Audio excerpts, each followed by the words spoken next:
Des moments avec Dieu avaient un temps de réflexion pour chaque jour. 7e mars, souhait d'amélioration. Car il est mort, et c'est pour le péché qu'il est mort une fois pour toutes. Il est revenu à la vie, et c'est pour Dieu qu'il vit. Ainsi vous-même, regardez-vous comme mort au péché, et comme vivant pour Dieu en Jésus-Christ. Romains 6e, 1-0, 1-1. Après avoir été l'homme le plus puissant du monde, le roi le plus sage et le plus riche de son temps, il s'est un jour détourné du Seigneur pour aller vers des vanités qui vont ensuite embourber sa vie. Salomon quitte Dieu et culte le plaisir déshonoreux de l'idolâtrie. Le culte perverti des dieux païens le plaisir d'innombrables femmes. Les demeures qu'il construisait avec orgueil et les pierres précieuses. Les bois de cèdre ramenés du Liban et tous les désirs qui lui venaient à l'esprit.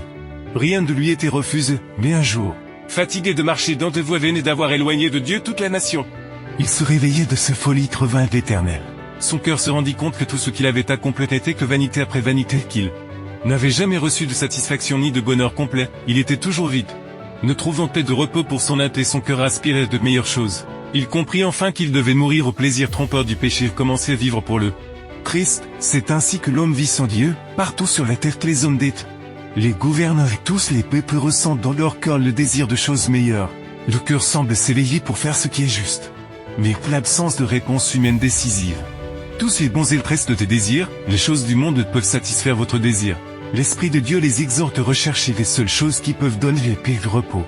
La trace du Christ est jouée de la sainteté, par des influences visibles et invisibles. Notre Sauveur s'efforce constamment d'attirer le cœur des autres des vains plaisirs du péché vers les bénédictions infinies qu'ils peuvent obtenir de vue à toutes les âmes qui cherchent vainement.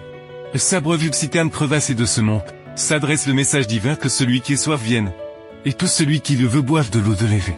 Gratuitement à dans le prix de celui qui connaît la parole de Dieu. Les choses sont encore meilleures, les désirs de faire le bien, de pratiquer les justices, d'être serviteur du Seigneur et de se préparer pour le ciel frappe toujours la porte.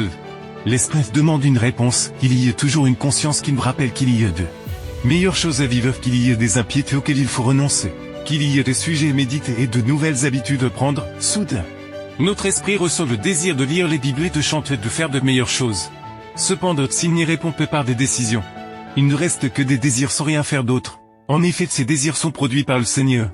Et il nous appartient d'y répondre ou de les laisser passer. Si nous n'y répondons pas par des décisions d'abandon et de soumission, nous ne ressentirons plus ces désirs de choses meilleures.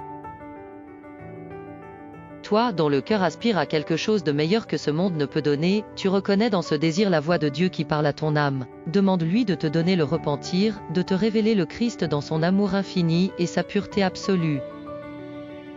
Nous devons mourir au péché pour répondre aux bons désirs que Dieu éveille dans nos cœurs. Fenêtre.